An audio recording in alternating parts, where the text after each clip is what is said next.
Big news! Steven Crowder is fighting with black people again. Big news! Whatever happened to that guy? You guys remember that guy from the Biden admin? The big news guy? Wonder where he's at. If anyone knows, let me know. How's everybody doing today? Welcome to the King Leo Show. I'm your host, King Leo. Let's sit down here and get a good angle. How are you guys doing? It's a nice Florida midweek fall day. A little stormy yesterday, but today it's nice. So today I have to talk to you fellas, to all my Baudrillardians, to all my postmodernists in chat on this big day, this day of the NYC mayoral race. We're going to watch that, not live, the replay. I have to talk to you guys about Steven Crowder, who has made a new grift. I guess we're done arguing with dumb college kids, and now we've graduated, we have moved on. And now we're fighting with black people at the barbershop about black issues. And he dropped this video yesterday, I do believe. It's part of like a 3-hour video where essentially what Steven Crowder does is he shows up in a black barbershop, a third space for the black American community. Hispanics can relate. The Hispanic barbershop has always been a thing too. There's more specifically a Dominican and the Cuban barbershops, but we understand the barbershop culture. I'm sure white people have it too. He shows up while a couple of black fellows are trying to get a fresh cut, and he starts arguing with them about reparations and black fatigue and all sorts of race issues. And I'm just sitting here wondering, can a brother get a haircut? Can a brother breathe? And I mean that sincerely, in the sense of what is going on in this country, man. Now we have people fighting in barbershops, but not like it was before. Before, this has always existed, all right? Whenever you go into the barbershop, you're a Hispanic guy, you go to a barbershop in Miami, you're getting a whole debate about foreign policy and Cuba and the next pop star and all. This is normal. But now you have an interloper, an outsider, someone coming in exploiting you for views. And I think it's very curious that Steven Crowder here has chosen the black barbershop as opposed to any other barbershop. Some people could say it's a race thing because black and white gets a lot of views. But I think the reason he did this is because this is the only group that is vulnerable enough to attacks from Steven Crowder. Because if he tried this at the Hispanic barbershop, no one would speak fucking English. So it wouldn't even matter. But since it's the black barbershop, black people speak English. He didn't go to the African barbershop. He went to the black barbershop. Now, this is a new low. This is truly a sign of decline. When the grift moves on past a college space, which is already a third space if you're not familiar, somewhere where people get together without a reason in particular, okay? Sure, you go to college to get educated, but you're also just hanging out. The barbershop's the same thing. There's movies about this. Barbershop, you go in, you get your hair cut, there's some guy selling knockoff CDs back in the day, knockoff DVDs, someone's selling trinkets, but some barbers, they don't have any clients, so they're just sitting around waiting for people. And the barbershop is a third space in that sense where you could always go to just hang out. This may be news to the younger Zoomers and the younger Gen Alpha, but this is how it's always been. The barbershop has been a place to hang out. And what I find so disgusting about this is a lot of people are unfamiliar of how barbistry, I don't know if that's what it's called, the discipline of barbership works, which is that barbers have to pay to work in a barbershop nowadays. There are no barber employers. That's not how it works. Everyone is a 1099. Everyone is getting paid off of their customers. That's why it's important to tip your barber. I know tipping culture is annoying, but I always leave my barber a good tip because they are not making enough money and they're actually providing a very valuable service. You ever got a bad haircut? That's like a month of hell. It's a month of hell. So always tip your barber. But these guys are going into work. They have to get clients. If they don't get clients, they can't pay to have their station at the barbershop. They have to upsell you. They have to upsell you on a beard trim or, I don't know, at this point, a facial wax, anything that they can do to get a little bit of green because they got to get it. It's not easy. The location is taking their money. And in comes this interloper, this Steven Crowder, to distract people, to take their eyes off the ball, off the bag. You're a barber. You're just trying to make ends meet. You're trying to make some money. And the counter argument is, oh, it's exposure for the barbershop or the specific barber. That is an unfortunate consequence, okay? Because what happens is, and that's why I don't even view that as a good cope. Because these barbers, they are good barbers. To be a barber, you have to go to school, and you can get famous for being a barber yourself, especially in this age of Instagram and Twitter and every social media website, allowing barbers to make a real career of themselves doing barbistry. So the idea that a barber is going to go viral on Steven Crowder's stupid debate about black issues, and then he's going to become a political pundit, first of all, I don't think that's likely. But second of all, then Steven Crowder is now stealing good barbers from us by making them debate black issues with white people. It just doesn't make sense. But even on top of that, and at the most basic level, he's taking their mind off the bag. These guys should be in there worrying about their money. The clients in there should be worried about their money, about their haircut. You're getting that fresh cut so you can get that job interview, so you could look better at the club, so you could look better at the coffee shop, so you could attract a mate, so that you could pick up some game from the old heads in the barber shop, so you can pick up some knowledge, so you can make your life better. The barber shop is one of those few places left that still offers this to people, okay? And Steven Crowder is going in there. It's a suicide bomber, but worse, because a suicide bomber just murders people. Steven Crowder's going in there and making everyone schizophrenic. Steven Crowder's going in there and making people fight about stupid shit. Steven Crowder is the suicide bomber of debate bros. This is why it bothers me, is that, first of all, none of these barbers have any power or influence on the political situation. You could say their votes if you still believe in that. If you believe in voting, all right, good for you. But beyond that, how are they going to influence whether black people get reparations or not? That has nothing to do with them. That's in the halls of Congress. That's at the Supreme Court. That's at the president's desk. That has nothing to do with a black barber. A black barber and his clients are just trying to live. Can a brother live? Can a brother breathe? I mean, why would you introduce yourself? Only and explicitly to cause conflict, to debate these black people. I think it's very disrespectful. I find it it's just like Boardwalk Empire. I think that's disrespectful. A man comes in from outside of town and tells you what to do. That's disrespectful. And that's what it is. It's disrespectful, man. It's not cool.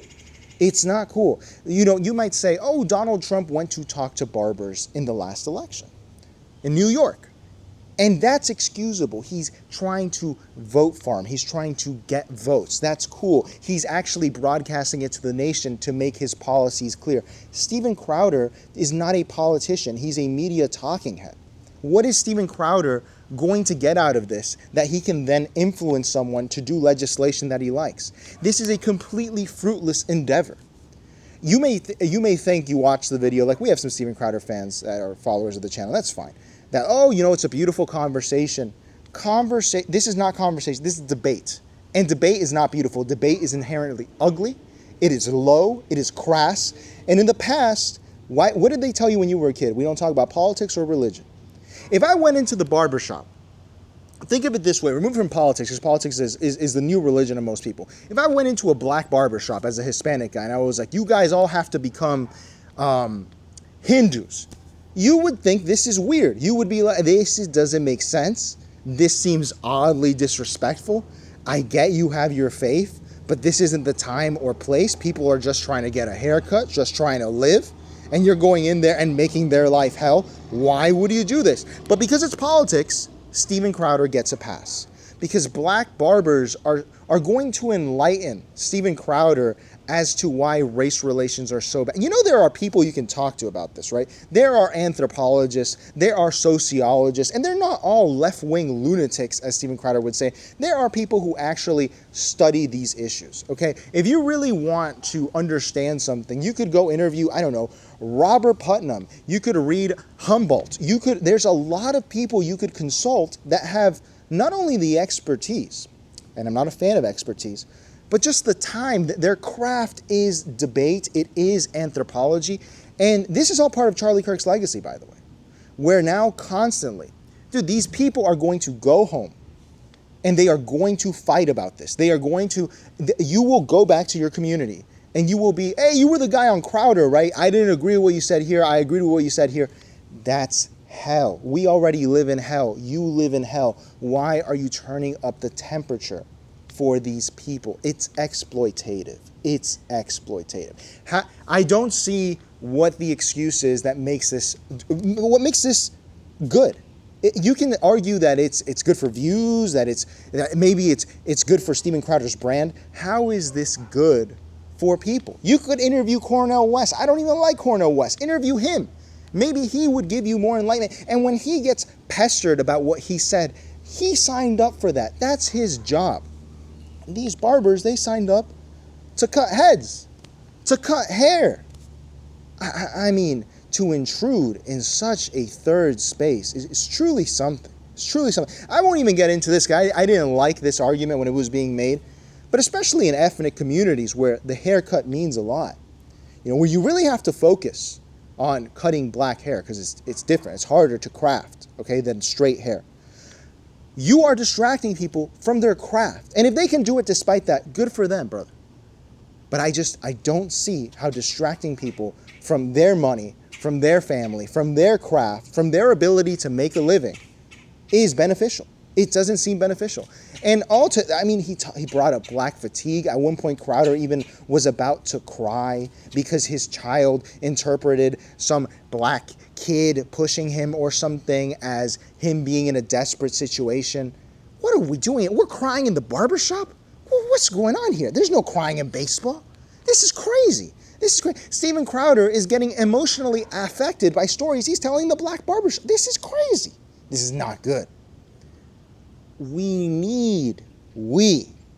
Everyone needs to stop encouraging this. This is why I made that video about David Pakman, who rejected Jubilee. The constant streaming, the constant publication of debate makes people think that we can communicate, that we can convince each other, that things are still the same as they were 50 years ago. They're not. You will not convince people. You will only make them angry. What is the point of this? If you're just trying to make people angry, which I would suspect at this point, if that's what Steven Crowder is doing, and he's like, I'm on a mission from God to make people angry, to make people explode, to make people feel angry at black people and make black people angry at white people. Well, maybe that's his prerogative, but he's not framing it that way. I wouldn't think that's healthy. I think that in any civilized society, this wouldn't be allowed. But here we are. We're here where a black barber can't even cut heads anymore without being harassed by Steven Crowder. Is this what it was all for? Is this what the United States won the Revolutionary War, the Civil War, World War I, World War II? It was all for this so that Steven Crowder could debate black barbers as they cut hair about the killing of Irina, rest in peace? Is that was the point of America? That's what we were doing? Steven Crowder's Canadian, too. This isn't even... I don't see how this makes sense. How this is just an amalgamation of the worst elements of America. Debate, a racial nadir, where we're at again. A constant schizophrenia, a constant argument, a projection of issues that have nothing to do with us onto other people. And what is a black barber is getting ahead in life. He has a job, a craft. What does he have in common with a hoodlum? That's like if I asked Steven Crowder about a school shooter or something. What do you have in common with them? How can they speak to that? It just seems silly to me. It seems silly to me and it seems unhealthy. And it should be stopped. It should not be allowed. If you have a barbershop and Steven Crowder decides to come in, you better be getting a big check off that, because he is exploiting you. He's exploiting you. I hope he learns Spanish and comes to do it to a Hispanic barbershop. That would actually be kind of funny. I think that would be funny. But I just don't think that this is healthy. I don't think this is healthy. I think that Steven Crowder is contributing towards the mental decline, the schizophrenic parabolic curve that's coming in this country, the end of American conversation, not debate, conversation. Conversation is done. It's so hard to conversate. People have lost that art. They only know how to, I know this statistic, so I win. That is not the way that people live normal lives. People deserve to live a normal life. And having Steven Crowder bother you at the barber shop, or I don't know, if Steven Crowder should go to the Asian spa. Steven Crowder, why don't you go to the Asian spa and talk to them about China's foreign policy? Why don't you do that, Steven Crowder? Why don't you think that's a good idea? Go do it over, because it's not as inflammatory, or what is the reason? Go do it there. Do a whole run. Do one where you go to the Italian butcher shop. Do one where you go to the Cuban cigar store. Why don't you do all of those, Steven Crowder? Why don't you make everyone crazy? We're all going crazy anyway. Might as well. It's just, the reductio ad absurdum really points out, man. I mean, if you want to defend this, you go ahead. I just don't see how this is good. And with that, everybody, hope everyone's having a great day. To any New Yorkers out there, I hope you guys are ready to watch your debate. It's going to be a big one. Zohran Mamdani, your next mayor, facing off with Andrew Cuomo and Curtis Sliwa. It's going to be a good debate. So with that, I hope everyone has a great day. This is a nice Florida evening. Please like, comment, and subscribe as usual. Consider becoming a member and join us on Patreon. It's $20 a month, but you get the Discord server. I'm working on making a free tier. Like, comment, and subscribe, but always remember, rule number 1 of the King Leo Show, we don't talk about the King Leo Show, and rule number 2 of the King Leo Show, we don't talk about the King Leo Show. Big news!